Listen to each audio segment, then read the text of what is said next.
बता रहे हैं ओह और आह, यानी खुशी और गम दोनों बेकार।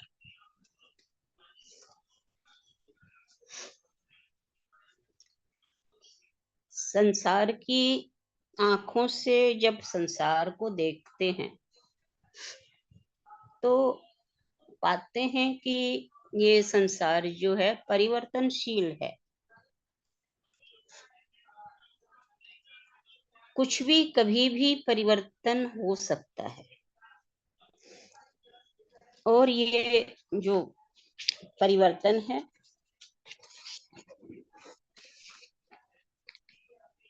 ये ओह आह के लिए नहीं, आश्चर्य के लिए नहीं, और ना ही शोक मनाने के लिए है, बल्कि परिवर्तन जब होता है तो जो सत्य के पिपासु प्राणी हैं वे इन सब में परमात्मा की खोज करते हैं, कर्ता को खोजते हैं कि ये कर कौन रहा है। कभी गम कभी खुशी, ये कर कौन रहा है, वे उसकी खोज करते हैं कि अगर गम आया है किस कारण से आया है, किसने दिया है। खुशी आई है तो किसने दी है, कौन है वो, तो वो खोज करता है। क्योंकि सब कुछ करने वाला छिपा हुआ है, अदृश्य, दिखाई नहीं देता। और उसकी खोज करते करते प्राणी उसे पा ही लेता है जिसके अंदर उसकी खोज है।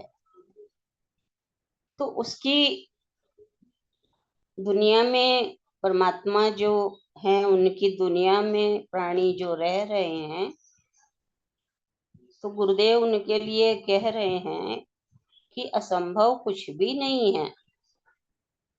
यदि पूर्ण जिज्ञासा हो तो पाया जा सकता है असंभव भी। लेकिन मनुष्य ऐसा करता नहीं है और ओह और आह में ही जीवन व्यतीत करता है। लेकिन जिसने जान लिया वो जान पाते, बता पाते हैं कि ओह और आह दोनों बेकार है, दोनों ही बेकार हैं। उनके सामने ही ये रहस्य खुलता है।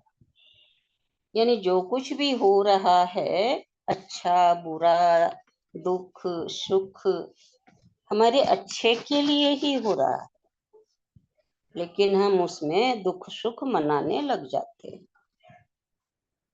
और हमारे अच्छे के लिए हो रहा है, ये ज्ञान होने से दुख भी आता है तो उसमें भी हम सुख का भाव देखने लग जाएंगे। सुख आया है तो जान जाते हैं कि सब कुछ परिवर्तनशील है। ये सुख आया है ये भी जाने वाला है, रहने वाला नहीं। तो इसलिए वे हर समय आनंद में रहते हैं, उसे अपना नहीं मानते। चाहे ओह आए चाहे आह आए, दोनों में सम रहते हैं, एक जैसे रहते हैं।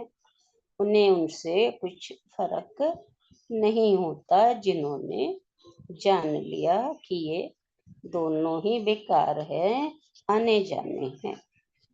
हरिओम।